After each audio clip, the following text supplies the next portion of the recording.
Hare Krishna, dear devotees. Please accept my humble obeisances. All glories to His Divine Grace, Srila Prabhupada. Thank you for joining us today for the Books Are the Basis Week Festival.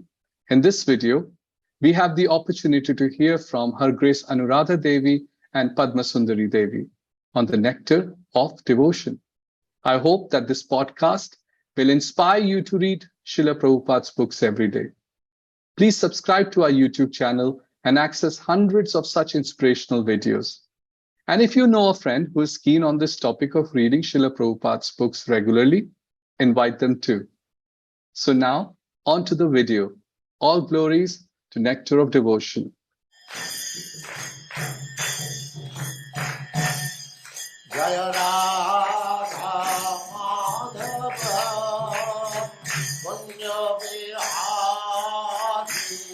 Hare Krishna, Anuradha, Devi, Dasi, how are you? I'm great. I'm so happy to see you. Thank you. I'm happy to see you too. And we are going to discuss about Bhakti-Rasamrita Sindhu, Nectar of Devotion. Yes. Thank you very much for being my discussion partner.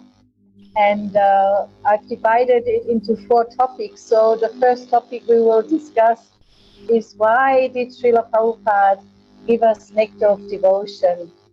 And I found something very interesting. You know, he actually attempted to make a translation of Nectar of Devotion already as far back as 1960. He wrote in his Back to Godhead magazine, he wanted to do it the same style, like Srimad Bhagavatam. I've got it written here.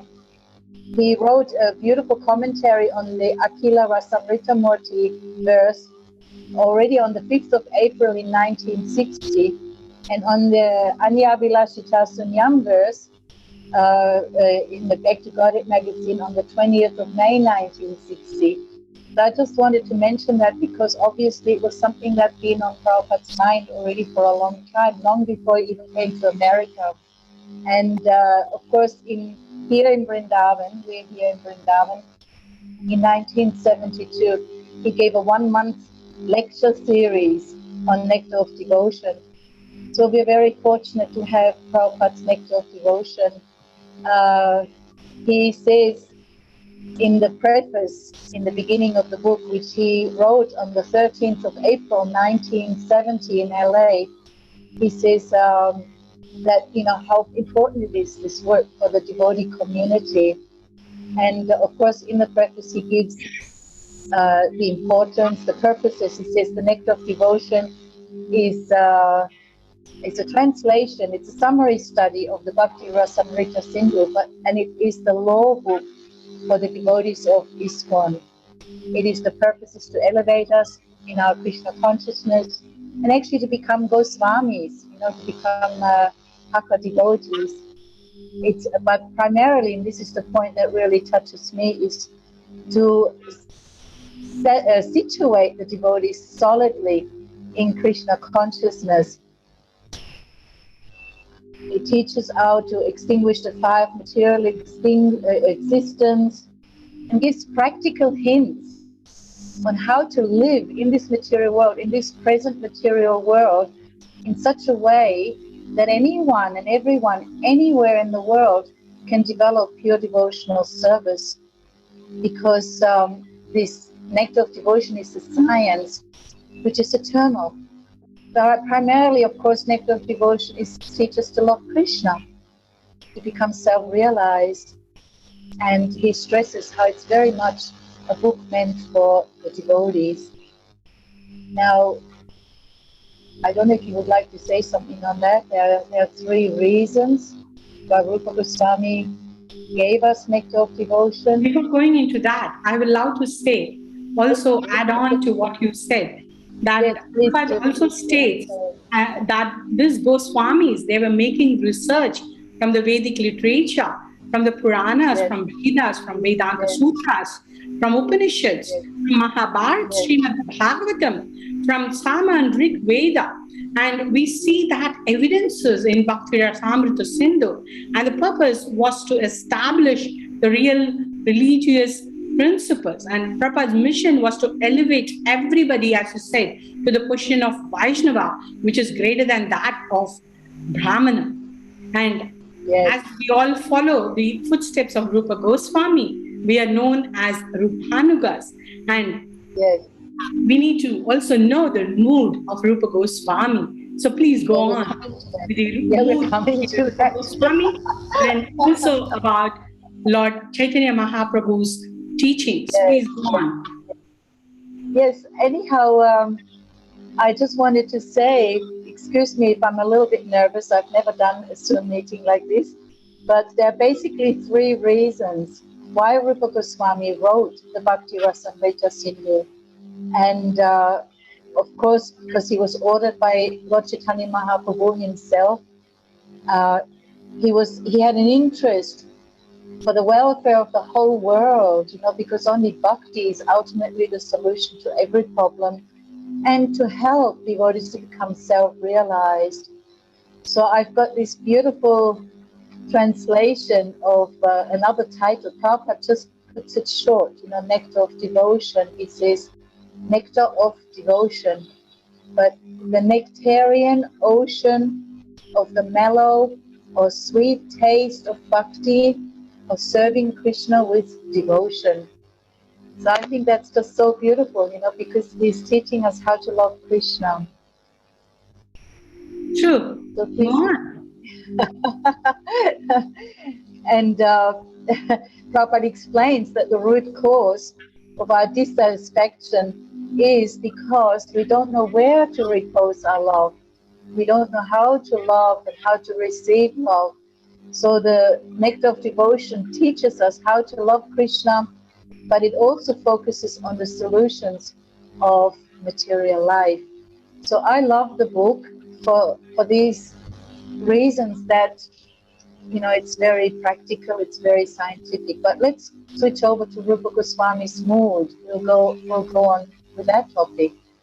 Please, you to add on to what you are saying, Rupa Goswami wanted to teach the science of loving perfectly everybody, and to nurture the devotional life, and for those who are engaged in our movement, in the Krishna conscious movement, and also to stimulate our original love of Krishna and be situated in that position to enjoy our blissful life in different transcendental rasas.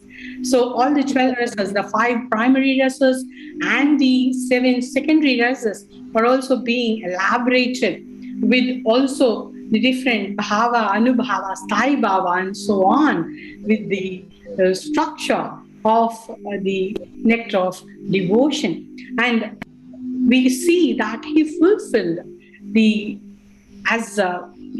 knows the heart of Mahaprabhu, Sri Chaitanya Manobishtam.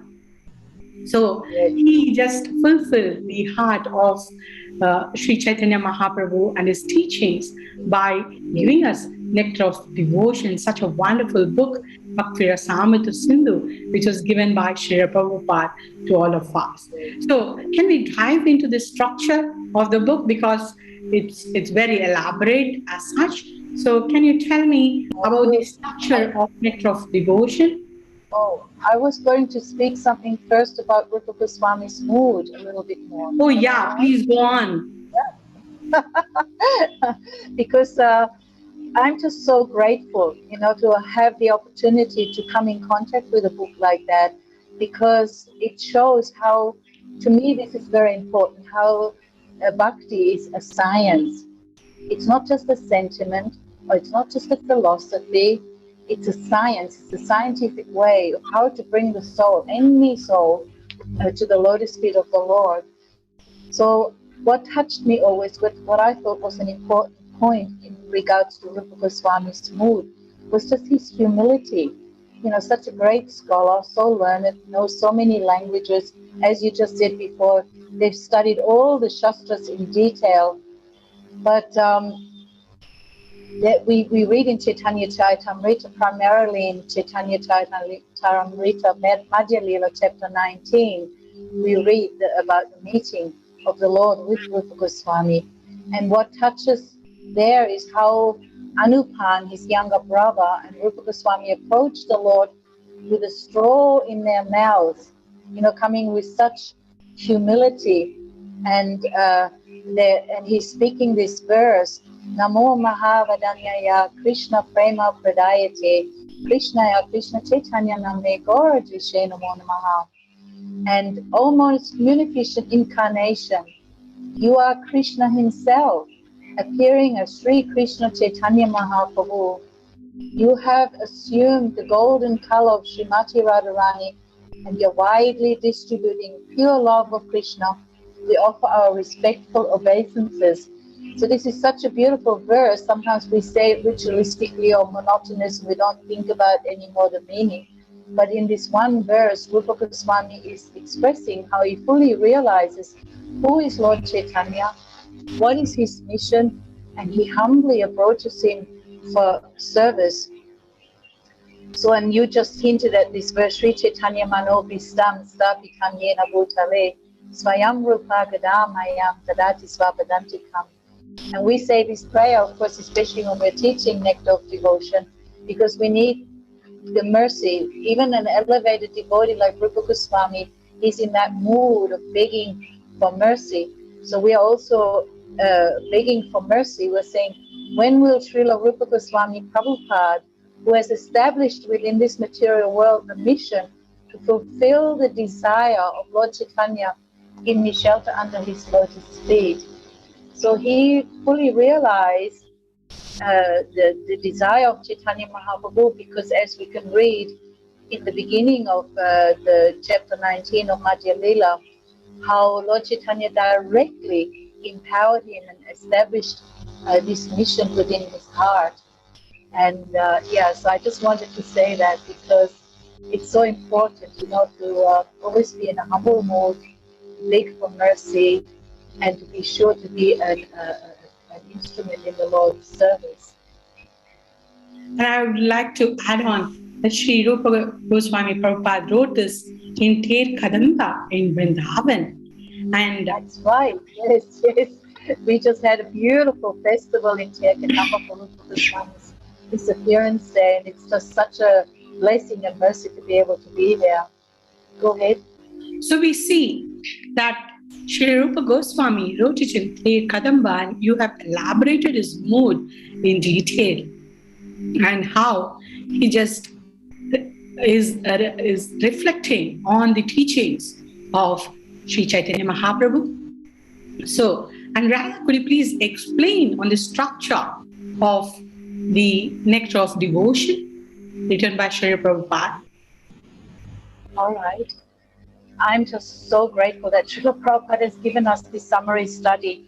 Basically, what Chaitanya Mahaprabhu instructed Rupa Goswami to teach about was the truth of Krishna, the truth of devotional service, about rasa, or the sweet taste that comes from loving Krishna. Especially, he also meant to teach the Madhurya rasa between Radha and Krishna, and the ultimate conclusion of Srimad Bhagavatam.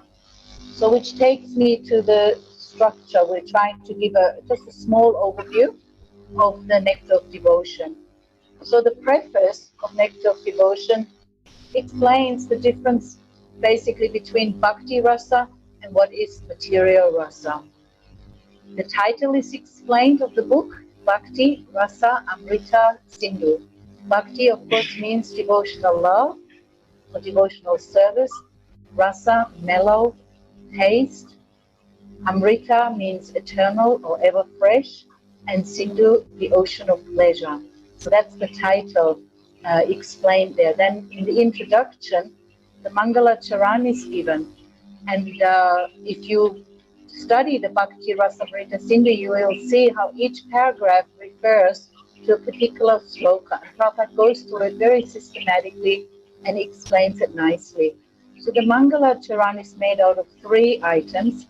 It explains the object of the book, which is Krishna. Krishna is the only object of love. Then it gives obeisances to the Lord, to Guru, and to the Vaishnavas. And ultimately, of course, it gives the blessings. And this is a very interesting blessing, I always think. It's very, very interesting that if you just make the effort of trying to study this book, you're automatically given the blessings that you will be protected from argumentative logicians, people who try to argue you out of it or try to distract you from it or persuade you in a different way, and especially impersonalists. So I'm always very grateful for this blessing. Then he goes to explain the layout of the book, that it is like an ocean, and an ocean has 4 sides. There's the eastern side, which explains varieties of devotional service. That goes from from the introduction to chapter 19. Then there's the southern side. It gives an overview of rasas. And the western side explains about the 5 primary rasas, and the northern side, the 7 secondary rasas. Of course, in our Bhakti-Shasтры course that we are doing in Mayapur and Vrindavan and all over the world, we are studying the first 19 chapters of the Nectar of Devotion, because maybe you can explain why, Padma Sundari, why we're only studying the first 19 chapters.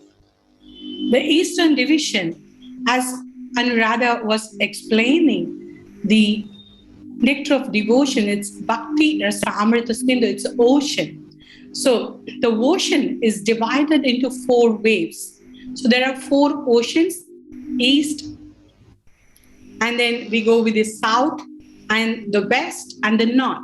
And we have 4, the ocean has waves, so 4 waves. So in the Eastern Ocean, the 4 waves, we see the qualities or the varieties of bhakti, and it's discussing about the qualities of bhakti.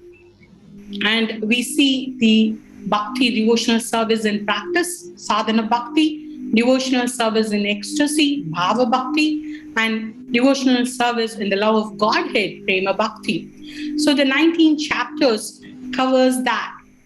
And as a preliminary person who enters into devotion, the Eastern way, devotion is very important because it helps one to uplift oneself to the level of a pure devotee. And that's the mood and the mission, not only of our acharyas, it's a mood and the mission of the Supreme Personality of Godhead himself, because he wanted everybody to have his love. And once we love ourselves, we'll start loving the Supreme Personality of Godhead. So we will focus on the Eastern Ocean. But before going into that, I'll allow to explain about the Southern Division, which has the general symptoms of rasa. We see the Southern Division talks about the general symptoms of rasa, the ecstatic existence, the vibhava, the ecstatic expressions, the anubhava, and we also see about the sattvic bhavas and vyabhichari bhavas. And the Western Division talks about the primary rasas, as Anuradha was telling, the Shanta, Dasya, Sakhya, Vatsalya, and Madhurya, which are the 5 primary rasas. Santa rasa is in neutrality, Dasya is in servitorship, Sakhya is in friendship, Vatsalya is in parenthood, and Madhurya is in conjugal love.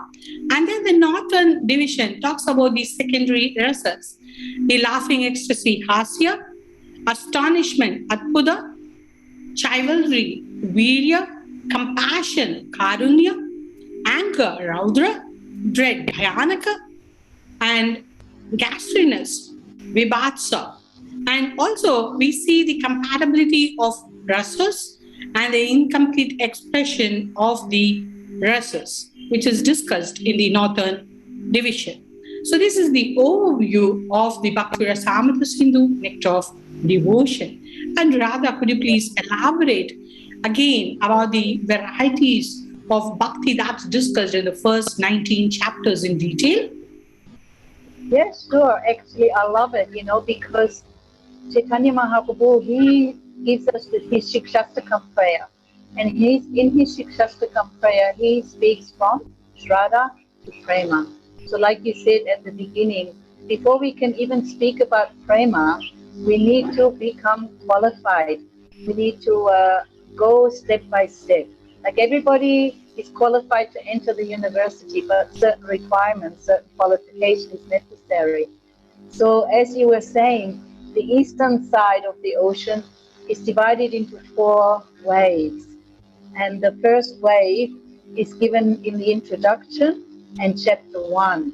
It speaks about Samanya Bhakti, or it gives a general overview of what is meant by Bhakti, so that we're knowing, what we're talking about, where we're going, where we're heading, like that. So in the introduction, right up front, Rupa Goswami is giving the definition of pure devotional service, which is so important. Anya Bilashita Sunyam Jnana Karma Dhyanabhitam Anukuli Krishnanu Shilanam Bhakti.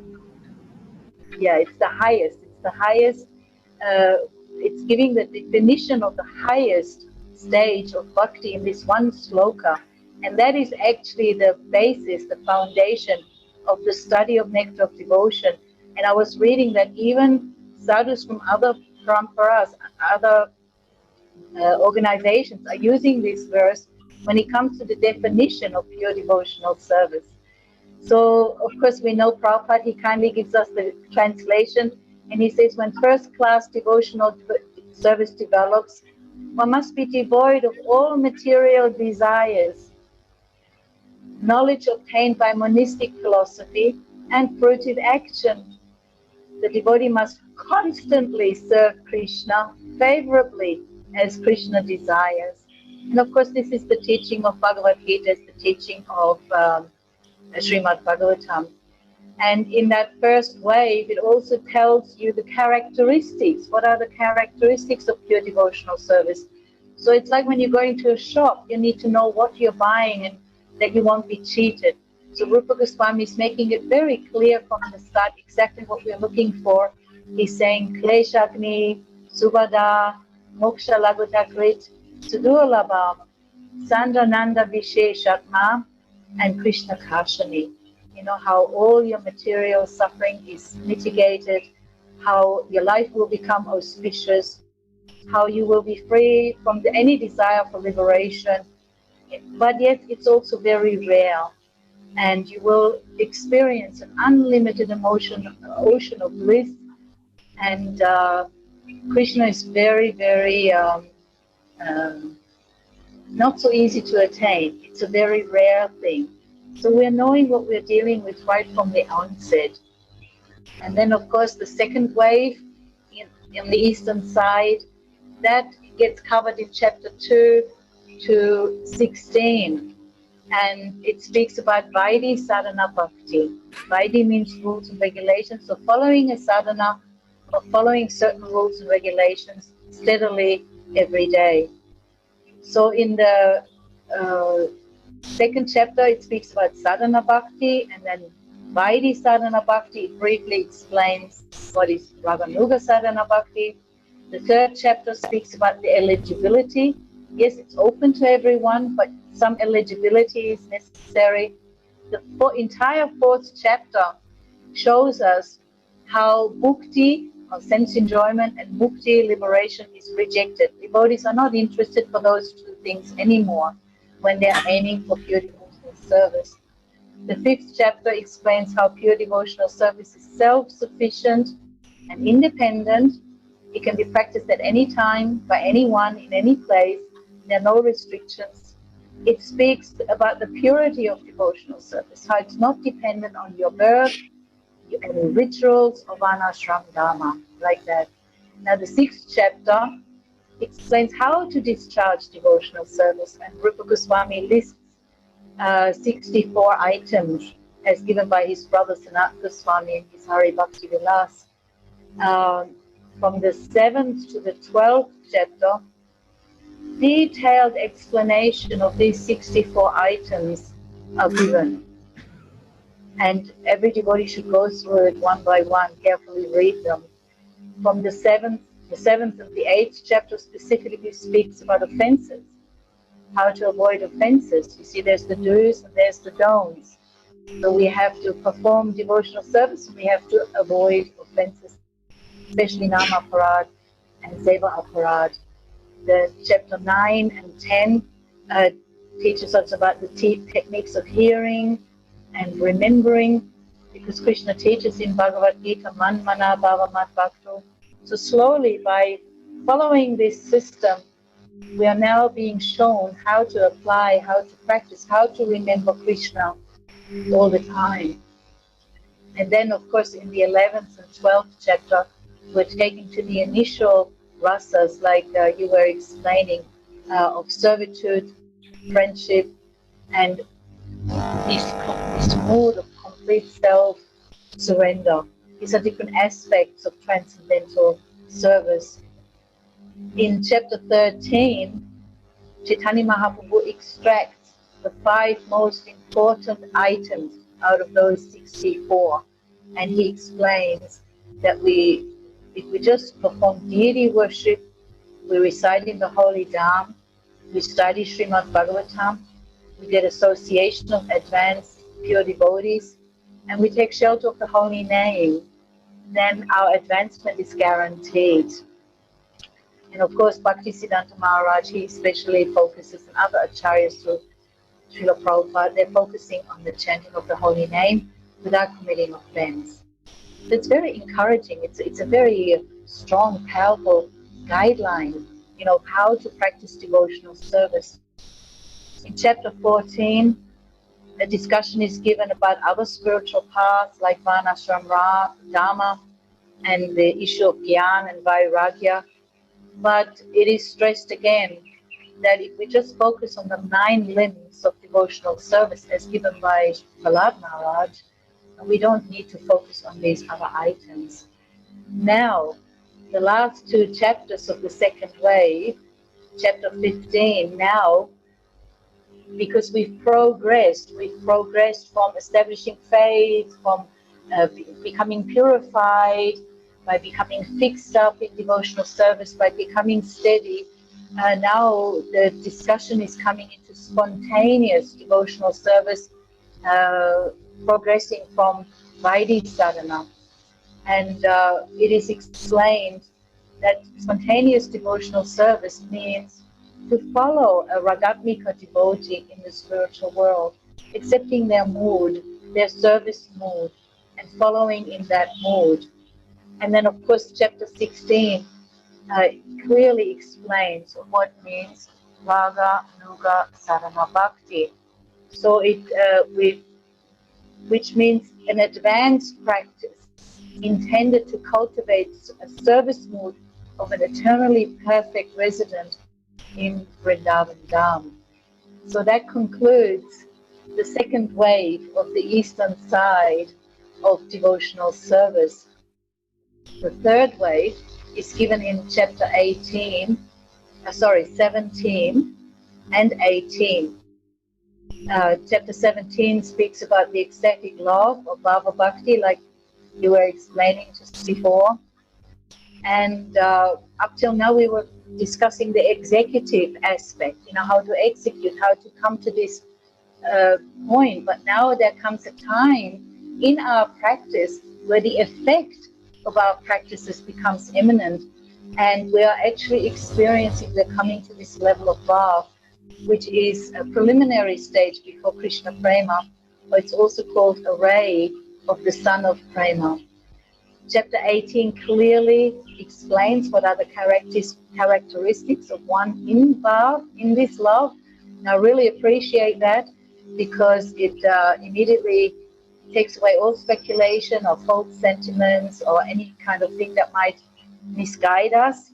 And it explains how somebody experiencing bhava, they don't like to waste time, they're very tolerant, they're very detached, they have no pride, they're very humble, they're always hopeful for Krishna's mercy, they're always eager for Krishna's service, they're very attached to chanting the holy name, and they're very attached to hearing about the pastimes of Krishna and his qualities.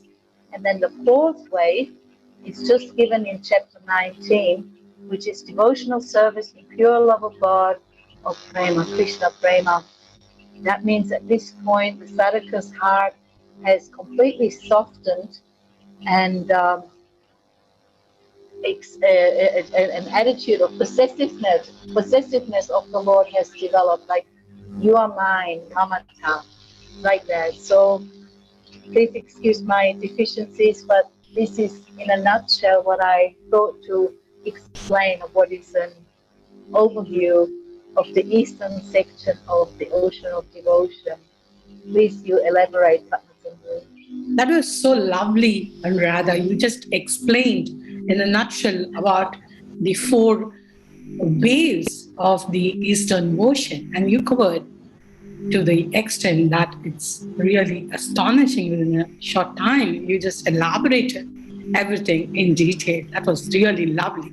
It's hard for us teachers, isn't it, Padma Sundari, because our heart wants to speak for hours together, but at the same time it's also necessary to sometimes give it succinct in a few essential points. So thank you for your kindness. Anuradha, you have been talking wonderfully about the structure of the book. I would also love to know about your personal relationship with the book. Could you please elaborate on that? You know, Padma Sundari, it's a complete miracle. What you're seeing right there in front of you is one of Srila Prabhupada's amazing miracles. Because when I first joined Krishna consciousness, you know, this was back in 1979, and of course we got immediately involved in so many services and this and that. And you know, when you're a young devotee, you like to exchange stories. Well, how did you come to Krishna consciousness? What brought you to Krishna consciousness? You know, many devotees, they will say, oh, it was Shadam or this or that. But usually, at that time anyway, it used to be a book. So then you would say, oh, what was your first book that brought you to Krishna consciousness? And many devotees, they said, oh, Nectar of Devotion. I just love Nectar of Devotion. And I would go really quiet. I go really mum, because I'd been a devotee already for several years, and I had attempted to read Nectar of Devotion, but I just couldn't understand it at all. So I was thinking, I must be such a foolish that these people, they join Krishna consciousness because of Nectar of Devotion. I've been a devotee already, you know, for 7-8 years or something. I cannot understand it. I just couldn't understand it at all. So then one day again, one devotee said like, oh, my first book was Nectar of Devotion. So then I made a resolute determination. I was thinking, okay, well, that's it. I need to read this book and I need to understand it. And I prayed to Srila Prabhupada. And as soon as I started reading, I understood this is not a book for just casual reading or some accumulation of information or gyan, but it's a book that you have to read, then you have to think, did I understand what I just read? And then you have to think, am I applying what I just read? And I would make a resolve that I don't go to the next paragraph until I really understand, and I'm at least making a resolve to practice this in my life. And then after only a short time, I realized actually this book is only about pure devotional service, you know, how to get love for Krishna. And on one side, it was so encouraging because we know love for Krishna is already lying dormant in our heart. So this book is going to help me to unlock that and help me to come to the highest goal. So then I started really relishing Nectar of Devotion, but I still had difficulties understanding the layout because we don't know Sanskrit, we don't know Bhakti Rasamrita Sindhu, we don't know Jiva Goswami, Vishwanath Chakravarti Thakur. You know, in the Western world, these are very, very high stars in the sky, way beyond our reach. So that's why I'm grateful, you know, that Srila Prabhupada gave this summary study. And it wasn't until I was 52 years old that I came to Mayapur and I did the Bhakti-Shastrы course. And then by the mercy of the teachers, the Bhakti-Shastrı teachers, you know, who the Madhajis in Mayapur, we have Madhajis separate from the men, which I really like because the Madhajis, they really pour their heart and soul. They come really from their heart to try and make the students understand. And then I could understand a little bit more the structure that I was just talking about. And I'm just so grateful. And now what's even the bigger miracle, that at that time, my teachers, they saw something that I could not see. I could not have known. I could not have even anticipated. But they encouraged me, Anuradha, you study this now very carefully, and then you teach. And I'm thinking, come on, you're crazy, you're mad. That's ridiculous. How can I teach Nectar of Devotion? And somehow or other, by the mercy of the devotees, by the mercy of Guru and Gauranga, by Srila Prabhupada, then I had to take it really serious to study Nectar of Devotion. And actually, luckily now, of course, we have the Bhakti-Rasamrita Sindhu also translated into English, and I had to go back to that. And we have this beautiful book called Waves of Devotion by Damodar Swami. And for me, that book was the bridge between Nectar of Devotion and Bhakti-Rasamrita Sindhu. And I could understand something a little bit better. And it's been so fun, you know, to be a little tiny instrument to the devotees, especially the young devotees, to encourage them on this path of devotional service, because inevitably so many doubts, so many questions will come up because devotees are not clear about the path, where they are, where they're going, and how to go. So this is my relationship with Nectar of Devotion. That's really lovely to know about your relationship with the book. So how inspiring it is for you to read the book, because I keep seeing you reading it all the time. Not all the time, but yes, actually what happens when you study it carefully, you realize how everything is connected. You see the connection. So I'm just going to say something here. I hope nobody minds, but if you really want to understand Bhakti-Rasamrita Sindhu, then you have to go back, you have to go to Bhaktivinoda Thakur's teaching of Jaiva Dharma. He quotes Bhakti-Rasamrita Sindhu all the time. So we can see how these books, Bhagavad Gita, Srimad Bhagavatam, Chaitanya Charitamrita, all the teachings of the Acharyas, they're all connected, and they're all telling us basically in so many ways the same thing, how to achieve love for Krishna and how to go about it. That's wonderful. I would like to share my relationship with the book too. It so happened that I was trained in my yatra, where I was trained that I have to read Srila Prabhupada books. And thanks to all my Siksha Gurus and my Diksha Guru, because everybody emphasized in reading Srila Prabhupada books. And it so happened that I was so inspired, I kept a target. I will say in the beginning, it was not a study, it was just a reading, because my target was to finish all Srila Prabhupada's books. That included the 12 cantos of Srimad Bhagavatam and Chaitanya Charitamrita and Bhagavad Gita. And Prabhupada's books is so much. Prabhupada has written so many books. So I used to read every day one chapter of Bhagavatam, one chapter of Chaitanya Charitamrita, and Bhagavad Gita every day one chapter, irrespectively.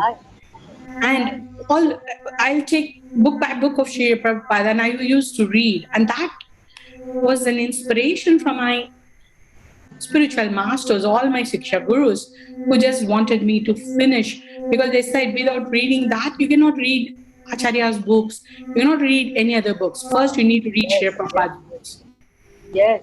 But it was so lovely, as you said, that everything is in Prabhupada's books. Everything yes, within 1 year, I could finish my target, and that was a reading. And the next level was studying, because I was allowed to read the Acharya's books. And as you said, Jaiva Dharma, Chaitanya Charitamrita gives an elaborate detail of what is being said in Bhakti-Rasamrita Sindhu also, because the topics are so intricate that when you read the Acharya's books, it throws a lot of light.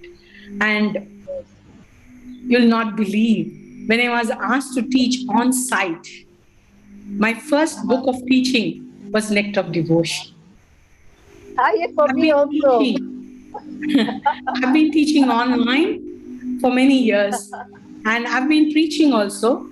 I've been preaching on Srila Prabhupada's commentaries, but the first book on-site preaching in Mayapur Institute was Nectar of Devotion. And that is the mercy of Srila Rupa Goswami and all the acharyas, because I prayed very deeply. The prayers are deeply answered by the acharyas. I prayed in Ther Kadamba, where Sri Rupa Goswami wrote this book. And I was amazed when they told me I'm going to teach Nectar of Devotion. I never ever thought, because when you're going to teach on site, they usually give you something, for a beginner to teach on site, different. So that's my personal relationship. It's deeply connected, because I see that as a mercy of the acharyas.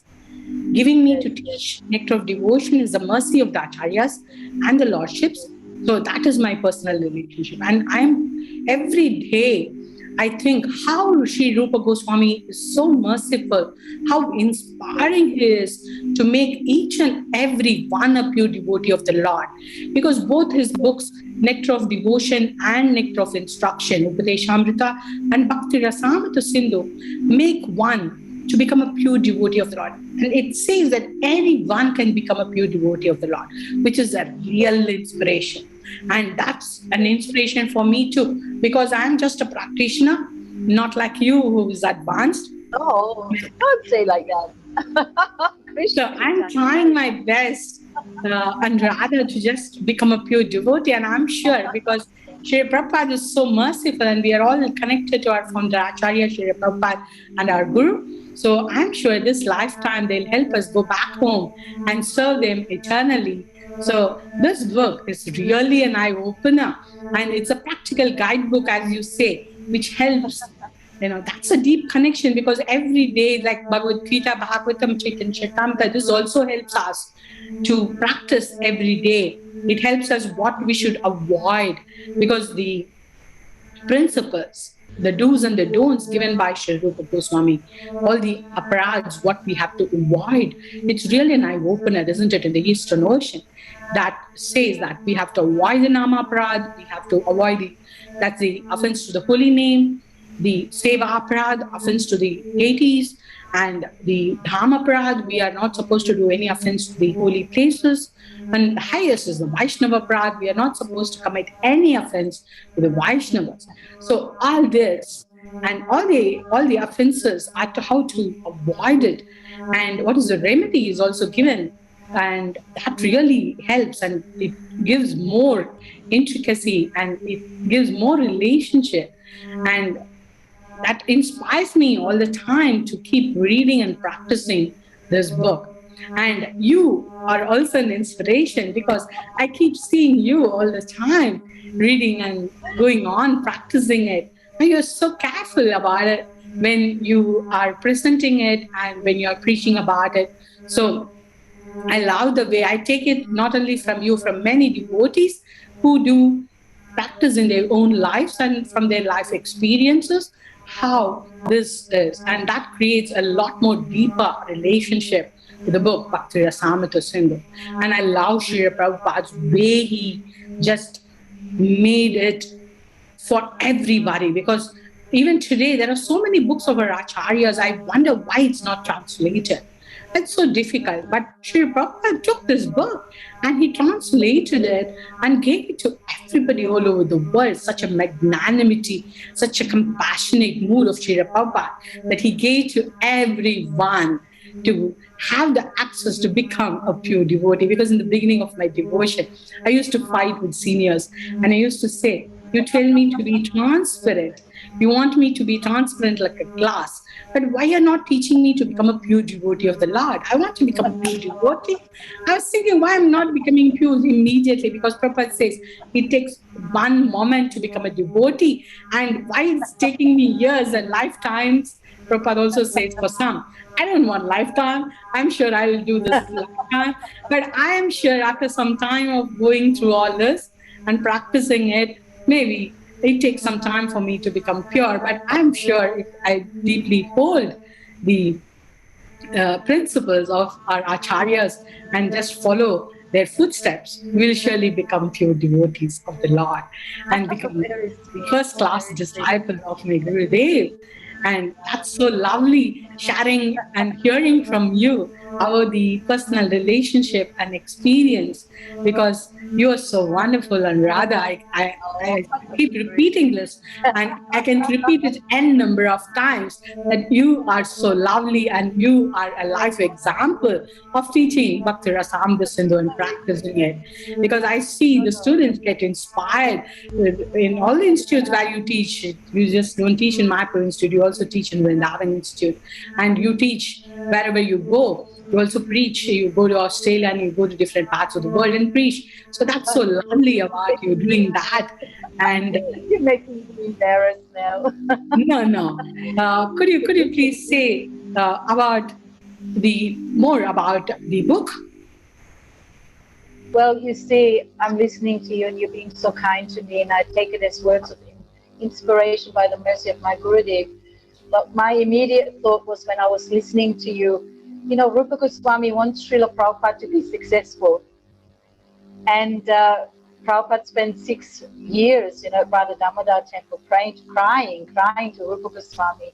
So Rupa Goswami wants us to be successful for the pleasure of Srila Prabhupada and for the pleasure of Lord Chaitanya. And this is how the mercy is flowing.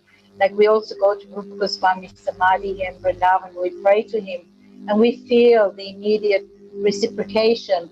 And you said, yes, there are so many books Srila Prabhupada has given, and then there's so many books by the Acharyas. But actually, there's no, like Chaitanya Mahaprabhu said to Rupa Goswami, he said, actually the ocean of devotion is endless and limitless, and it has no depth. It goes in all directions endlessly. And Lord Chaitanya says, I've only given you a drop.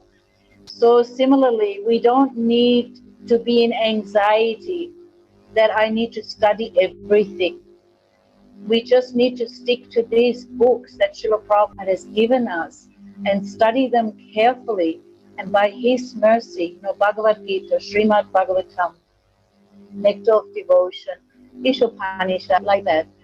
By his mercy, even if just a smidgen of that mercy that Chaitanya Mahaprabhu is showering comes on our head, our life will be successful. We just need to stay under the protection of Srila Prabhupada and his teachings, and he will guide us and he inspires us.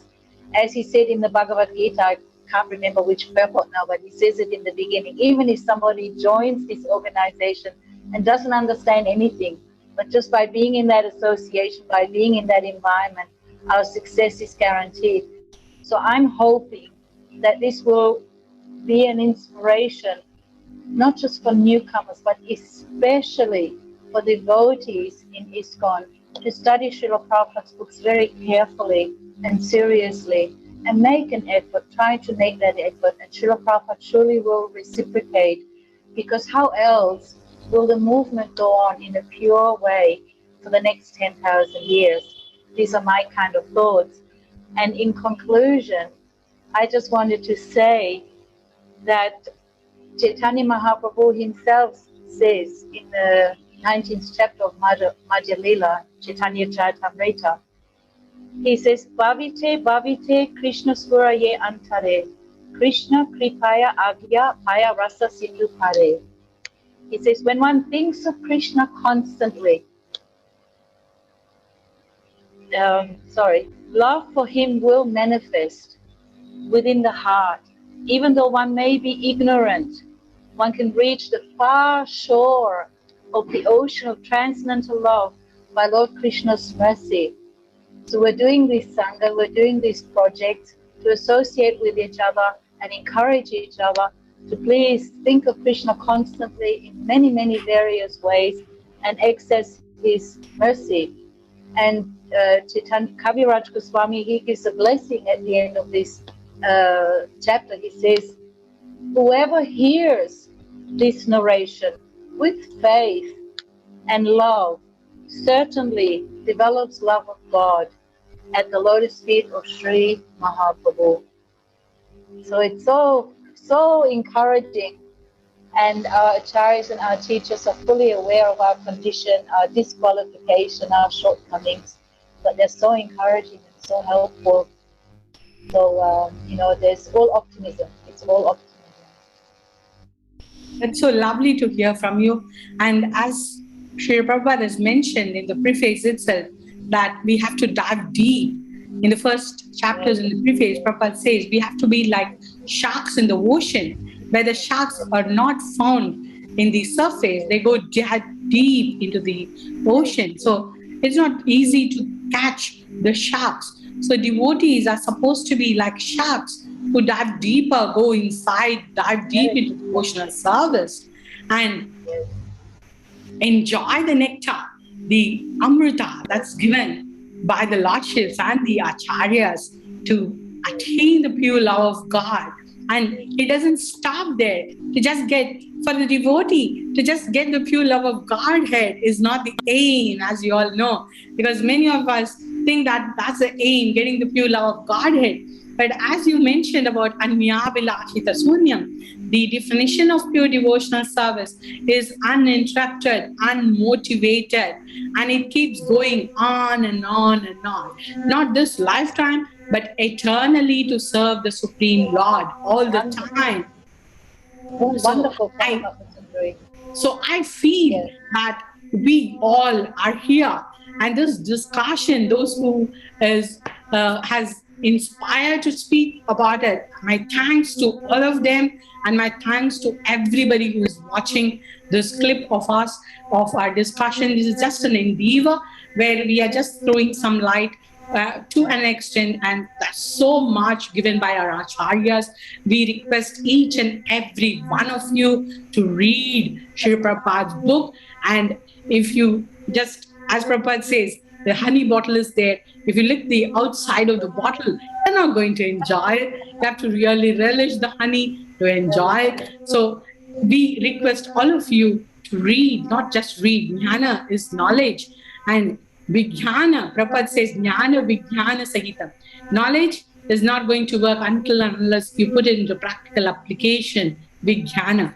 So when we practice it in our lifetimes, for sure, that's going to be highly relishable. And I'm sure each and every one of us, if we follow just the footstep of our acharyas, will become pure devotees of the Lord, as the Lordship wants all of us to eternally be with Him, love Him, and serve Him eternally. So that was so lovely. And I thank all of you who are hearing our discussion.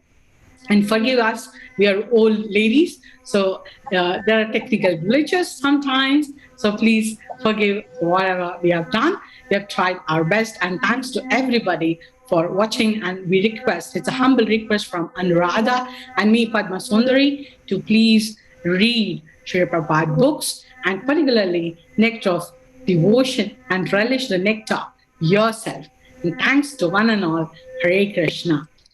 Vanchakalpatarubhyasya kripa sindhubhyevacha patithanam pavanebhyo vaishnavebhyo namo namah. Hare Krishna, Krishna Krishna, Hare Hare, Hare Rama, Rama Rama, Hare. Thanks one and all. Once again, Hare Krishna. And thank you, Anuradha, for being here.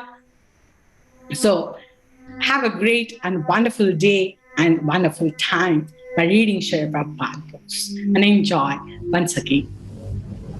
Hare Krishna. Hare Krishna, Hare Krishna, Krishna Krishna, Hare Hare, Hare Rama.